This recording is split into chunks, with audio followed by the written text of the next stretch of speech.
ये बन गए भाई, बीच में शिवलिंग और 11 ज्योतिर्लिंग है।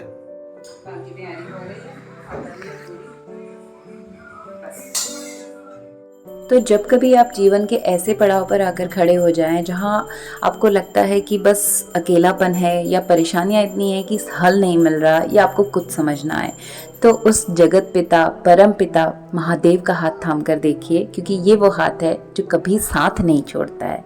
जी हाँ, मैं तो स्पिरिचुअल हूँ ही, लेकिन आप किसी भी शक्ति स्वरूप को, महादेव हो या कोई भी शक्ति स्वरूप हो उनका, तो आप उसे पूछ कर देखिए, एक बार आस्था जोड़ कर देखिए, लेकिन श्रद्धा पूरे मन से और विश्वास पूरी भक्ति भावना से होना चाहिए, तो असर जरूर होगा। और कुछ मिले ना मिले वो टाइम टेकिंग प्रोसेस हो सकता है, क्योंकि हमें अपने कर्मों का भोग तो देना ही पड़ेगा, ये तो निश्चित है। लेकिन हाँ, हमें शक्ति मिलती है, हमें हिम्मत मिलती है और संतुष्टि और सुकून ज़रूर मिलता है। So hello, hi everyone, welcome again.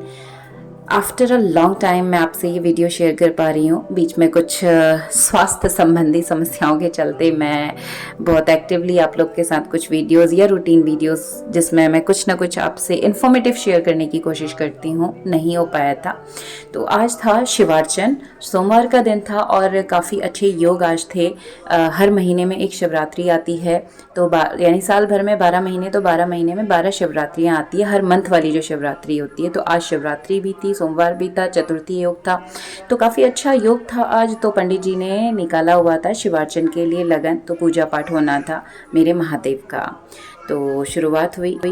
तो सुबह जल्दी उठकर सारा भोग मैं पहले ही बना लूँ, ये मेरी कोशिश रहती है। तो नहा धोकर सफाई का काम निपट चुका था। उसके बाद सबसे पहले नॉर्मल रूटीन की पूजा करी और उसके बाद आ गए किचन में। तो ये खीर तैयार हो चुकी थी भोग के लिए, शिव को खीर का भोग जरूर लगता है। रायता बन चुका था, मिक्स वेज बना दी थी, और छोले डाइजेस्टिव नहीं रहते क्योंकि फास्ट रहता है शाम तक, तो नॉर्मल आलू बड़ी वाली सब्जी बना करके रख दी थी, चटनी बना करके रख दी थी, आटा करके रख दिया था, मिक्स वेज सिंपल सूखी वाली बना के रख दी थी, और प्रसाद बन चुका था, मोदक बन चुके थे, और लास्ट में निकालेंगे पूड़ियाँ।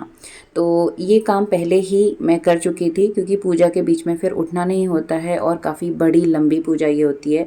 भागवत के बाद अगर कोई सबसे बड़ी पूजा है तो बस शिवार्चन ही आप समझ लीजिए। और ये मंदिर पे नॉर्मल रूटीन की पूजा हम अपनी कर चुके थे। उसके बाद पंडित जी ने आकर के चीज़ें उनके हाथ से हुई। बाकी सारी तैयारियां हमने करके रखी थी, काफ़ी कुछ पत्तियां, फल और अलग अलग तरह के अनाज गिनती करके यहाँ पर रखे जाते हैं, तो वो सब कुछ तैयारियां हमने करके रखे थे।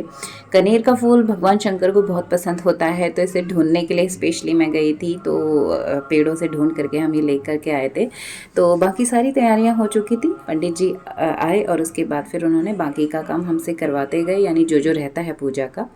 तो इसके लिए हमें पार्थिव शिवलिंग बनाना होता है मिट्टी का, तो इसके लिए चाहिए होती है दीमक वाली मिट्टी। तो वो हम ले आए थे एक दिन पहले, और उसे छान के सुखा लिया था, थोड़ा सा साफ़ कर लिया था।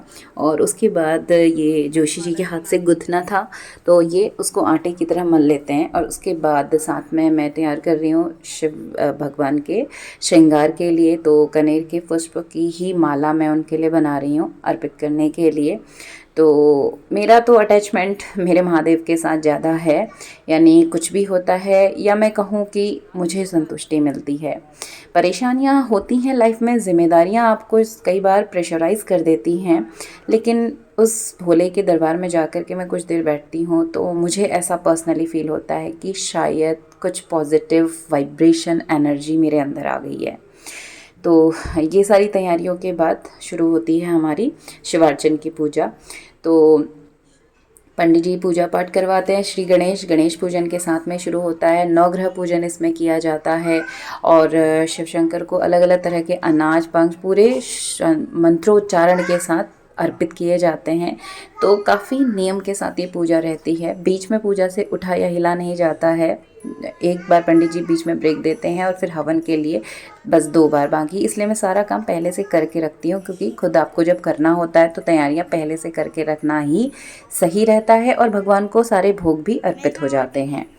तो ये शिवलिंग और ज्योतिर्लिंग सारे बन चुके थे यहाँ पर, और जैसे जैसे पंडित जी बताते गए अकॉर्डिंगली हमें सामान, चीज़ें, प्रसाद, और तरह तरह के फल, भांग, धतूरा, आँख है, चिचड़ी है, बेलपत्रम है, फूलम है और बहुत सारे 10-12 तरह की अलग अलग पेड़ पत्तियाँ जो रहती हैं वो चढ़ाने की सब रखी थी और उनके मंत्रों के साथ ये चढ़ते जा रहे थे।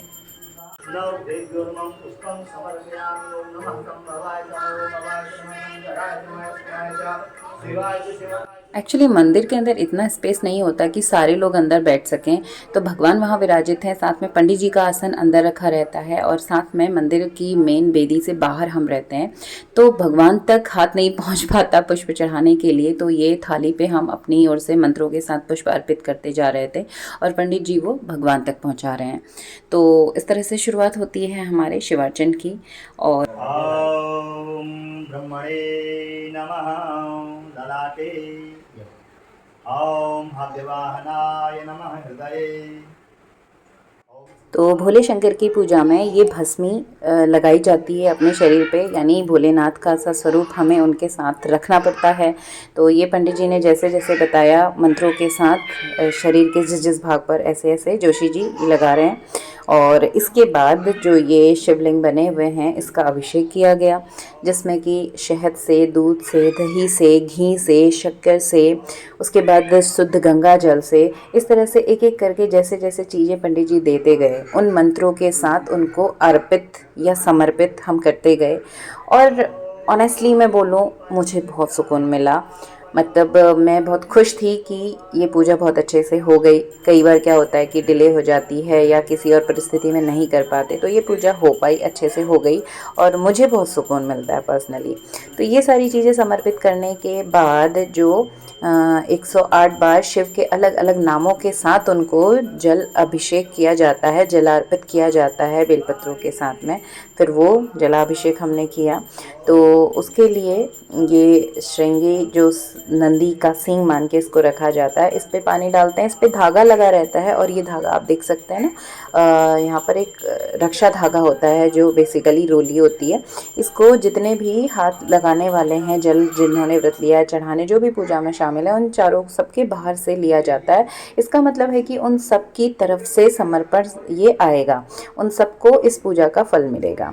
तो इस तरह से ये पूजा पंडित जी के साथ बहुत अच्छे से पूरी हुई और बहुत सुकून और संतुष्टि के साथ भोलेनाथ का अभिषेक हुआ, पार्थिव पूजन हुआ।